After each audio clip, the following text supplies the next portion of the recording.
teknologi berbentuk robotik sebagai pelayanan pasien COVID-19. Tek- Teknologi robotik memang sudah ada dari dulu, namun di bidang medis, apalagi di Indonesia, teknologi tersebut belum ada realisasi untuk publik dan sepertinya hanya prototipe saja. Namun di masa pandemi COVID-19 dan karena tingginya risiko penularan virus corona yang dialami oleh tenaga medis yang merawat pasien, banyak negara yang sudah mengembangkan teknologi tersebut yang menjadi sangat menarik. Contohnya seperti Zorabots, buatan negara Belgia.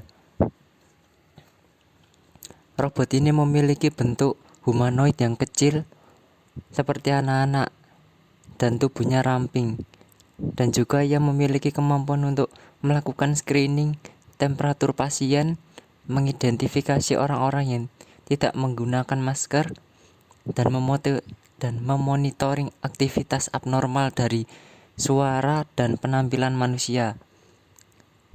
Robot tersebut juga mengirimkan obat-obat dan hal-hal penting lainnya bagi pasien yang terinfeksi COVID-19. Pasien mendaftar, lalu mengkonsultasikan penyakitnya dengan dokter umum atau spesialis. Setelah konsultasi, otomatis data yang pasien konsultasikan akan masuk ke rekam medis dan pasien diharuskan untuk melakukan pembayaran di kasir. Setelah itu dilakukannya uji lab dengan darah pasien atau subjek lainnya yang berkaitan dengan pasien tersebut. Apabila sudah selesai, maka hasilnya akan direkam jejak medis pasien, dan pasien akan kembali ke kasir untuk membayar biaya lab. Jika uji lab selesai, maka akan dilakukannya uji radiologi untuk memeriksa dan mendiagnosis terhadap penyakit dan gejala yang dialami pasien. Pemeriksaan ini juga berperan untuk mengevaluasi kondisi dan hasil perawatan pasien. Data hasil operasi pasien juga akan otomatis direkam medis, dan pasien atau keluarga atau orang yang berhubungan harus membayar biaya operasi di kasir. Jika pasien membutuhkan tindakan medis yang lain seperti CT scan atau yang lainnya, maka data pemeriksaan otomatis terekam di rekam medis dan pasien harus membayar biaya pemeriksaan tersebut. Setelah semua terselesaikan, maka yang terakhir adalah pengambilan obat di apotik. Dan jika obat sudah diambil dan diharuskan juga membayar biaya obat tersebut di kasir.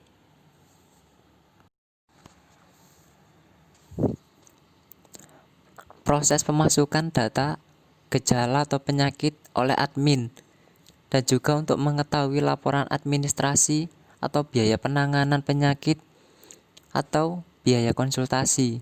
Kemudian proses konsultasi penyakit yang dilakukan oleh pasien untuk mengetahui penyakit pasien, dan data konsultasi akan tersimpan pada sistem atau server. Data konsultasi pasien akan dilakukannya proses penelusuran ke dalam data sistem atau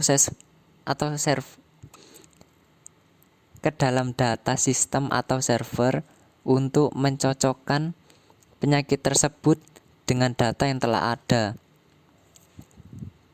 dan mendiagnosa jenis penyakit apakah tersebut. Sistem atau server akan melaporkan proses diagnosa yang berisi hasil gejala dan hasil penelusuran terhadap keluhan pasien tersebut, dan hasil diagnosa penyakit akan disampaikan oleh dokter tentang penyakit apa